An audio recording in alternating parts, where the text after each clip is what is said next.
Back in my high school days in Eagleton, Ohio, there was this person. I can't really say her name, trust me, there's a reason for that.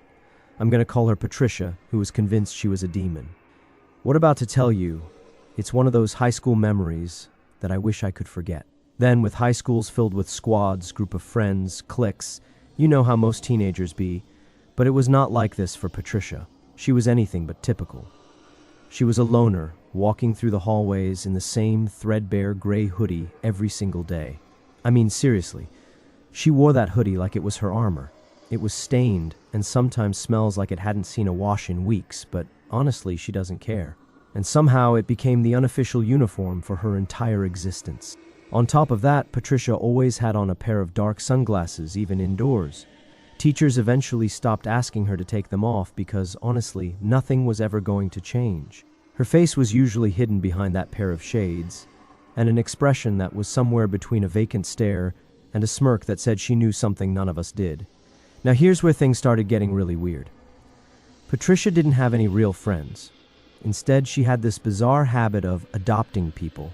Out of nowhere, if she felt like you caught her eye even for just a second, she'd walk up to you and announce in a tone so flat it could have been recorded, "You're adopted," according to her. That meant you were now part of her inner circle, and, in her own cryptic way, protected from whatever dark forces she claimed to control.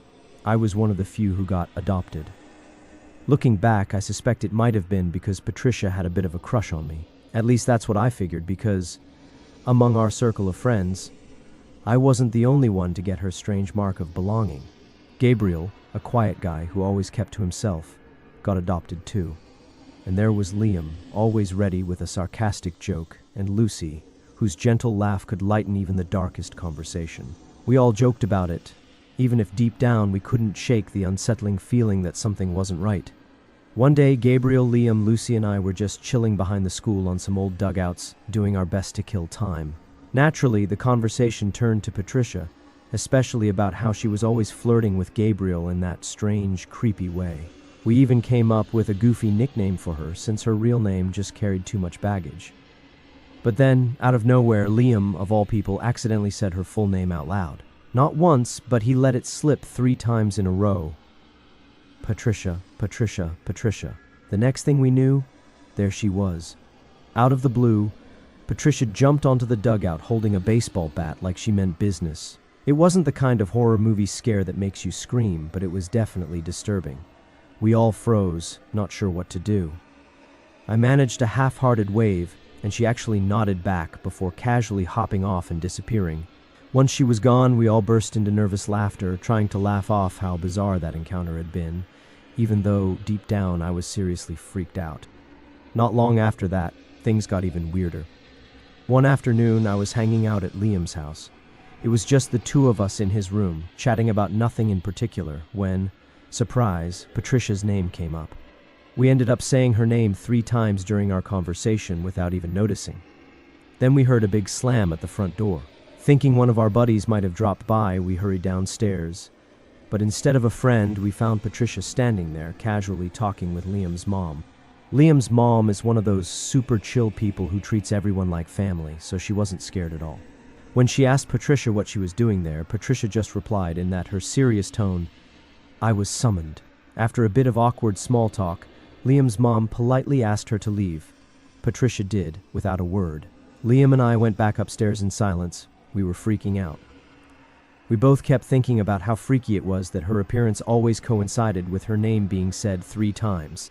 For a few months, things were mostly normal, until one day our whole friend group ended up at Joanne's house. Joanne was the ultimate skeptic, always laughing off stuff like this. We were hanging out on her back deck when the topic of Patricia came up again. Despite all our warnings, Joanne just wouldn't believe any of it. She decided to prove us wrong by deliberately saying, Patricia, Patricia, Patricia, all in one go. At first, nothing happened. Joanne flashed us a smile like, "See, nothing weird here." But just a few minutes later, we all caught sight of her. There she was, leaping over Joanne's backyard fence. We all went dead silent, our smiles gone in an instant. She just stood there for a few long seconds, staring at us, then hopped back over the fence and vanished into the night. Joanne ended up freaking out, even accusing us of rigging the whole thing to scare her. We tried to explain that we'd begged her not to, but she was too rattled and eventually told us to head home. A few months later, when my parents were out, I found myself home alone. I decided to invite Veronica, a girl I'd been chatting with for a while, over to hang out. It was a rainy night, and everything seemed chill at first. We were in my room just talking and listening to the sound of the rain when the subject of Patricia came up. I could tell I was getting more anxious as I recounted the story about how her name, when said 3 times, somehow brought her out of nowhere. Veronica, being the skeptical one, burst out laughing and said she'd prove a point by saying it aloud. I begged her not to, but she ended up doing it anyway, loud and clear. "Patricia, Patricia, Patricia." The moment she finished, the rain outside went from a gentle drizzle to a full-on downpour, and a flash of lightning lit up the room. I raced to the window and almost couldn't believe what I saw, a dark figure standing in the driveway. I swear, it looked like Patricia. In a total panic, I scrambled around, making sure every door and window was locked. When I checked the back door, I saw her again, standing in the front yard, completely still. I started yelling something ridiculous like, I'm adopted," over and over, clinging to the idea that maybe it would ward her off. Veronica tried to calm me down, even picked me up off the kitchen floor to hold me while I shook. When I finally looked out again, she was gone, just the storm left behind. The next morning, with the rain finally letting up, I went out to check my yard. In the far corner, I found something that really freaks me out: Patricia's old hoodie. Wrapped inside it were a few of my lost belongings. I didn't call the cops or anything, I just waited until I could show my parents after school. But the day after that, Patricia never showed up at school, and soon enough, nobody ever saw her again. Now, a few people at school have mentioned seeing her lurking around, like she was always there, listening in on our conversations. Honestly, thinking back on it all, I'm pretty convinced that Patricia wasn't some supernatural demon at all. More likely, she was just a seriously troubled, unstable person, a kind of creepy stalker fixated on me and maybe a couple of my friends. The whole thing about her appearing when her name was said 3 times, it still messes with my head. I get freaked out just imagining her shadow following me around, always lurking, always listening. I know this story sounds wild, and I'm not trying to spook you too much. I just needed to get it off my chest, a weird, unsettling chapter from my past that still makes me wonder if some things are best left unsaid. Stay safe out there, and maybe think twice before you say a name 3 times in the dark.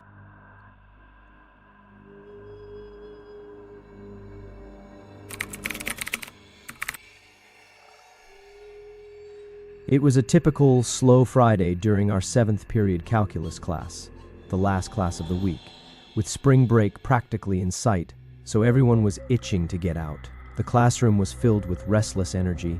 You could almost see the smile on each of our faces, knowing that, unlike some of our other classes, we weren't in for a pop quiz or some surprise test. Our usually chill teacher, Miss Ava, decided to keep us entertained by firing up a game on sporkle.com. We were in the middle of a brand logo quiz. Yeah, those quirky games that make you guess logos in rapid-fire style. I remember it like it was yesterday. My friend Lena had just confidently answered Ferrari when, all of a sudden, the dean's voice, Dean Olivia Brooks to be precise, announced over the loudspeaker. Her voice was anything but calm. "Attention all staff, this is not a drill. Initiate lockdown procedures immediately." I swear, I don't know for other student in the room at that moment, but I was scared. Even Miss Ava, who's normally so laid back, snapped into serious mode. In a flash, she rushed over, switched off the classroom lights, and moved us into the back corner of the room. We sat there in stunned silence for what felt like an eternity, roughly 2 minutes, but in that moment, time just slowed to a crawl. Then, out of nowhere, we heard a sudden buzz coming from a panel mounted at the back of the room. It signaled that the entire school's power had been cut. We started to look at each other, and in that look, we all knew this was no ordinary drill. Tension was rising, and every creak and distant sound suddenly became something to... Before long, a piercing scream erupted from somewhere in the hallway. We could tell immediately something was terribly wrong, and suddenly 2 of the girls in our class started crying, their voices shaking with fear. The noise grew louder and more chaotic as we heard a man's screams getting closer. And then, as if straight out of a nightmare, we heard him, a man's voice, wild and unhinged, pounding on the lockers as he bellowed, "I'll kill all of you!" That moment was pure terror. I'll never forget how my heart pounded in my chest. It was beating really fast. I'm sure till now that day was the fastest my heart ever pounded. Ms. Ava hushed us as we exchanged terrified looks, our minds reeling with shock. The relentless banging shifted from the lockers to our classroom door, and just then, like just that very moment, is when one of the crying girls let out a desperate no. The sound of the banging only grew more louder, and the man's voice turned into a blood-curdling command, "Open up!" Two more of the girls began crying out loud, their sobs adding to the commotion of fear that filled the room. It felt like an eternity as that madman raged outside our door. Finally, as suddenly as he had appeared, his screaming reduced. He continued down the hallway, his shouts echoing like a madman's rant until he vanished into the distance. I'd say it was about 10 minutes, but honestly, in that moment, every second dragged on for what felt like half an hour. Then, just as we were starting to catch our breath, the intercom crackled back to life with Dean Olivia's voice. She explained that a mentally unstable individual had somehow breached the building earlier and had even assaulted the receptionist at the front desk, causing her to flee the building in a frenzy. The announcement was chilling because no one knew whether this lunatic was armed or not. This was all before the school had any serious security cameras or measures in place, leaving Maplewood Academy as vulnerable as could be. After a frantic sweep of the hallways and classrooms, the staff hadn't found any sign of the intruder. Dean Olivia then ordered all teachers to resume classes, but with one strict condition: keep every door locked and do not allow any students to leave under any circumstances. But here's the part that still gives me shivers. Later that night, one of the janitors on the night shift, Mr. Jasper, made a discovery that none of us could ever forget. While checking the storage area near the back end of the school, he found a man sound asleep in one of the closets. Rumor had it that peeking out of his pocket was a .44 Magnum. Some folks later said it might have been a .38, but details were fuzzy. What matters is that it was a serious piece of hardware.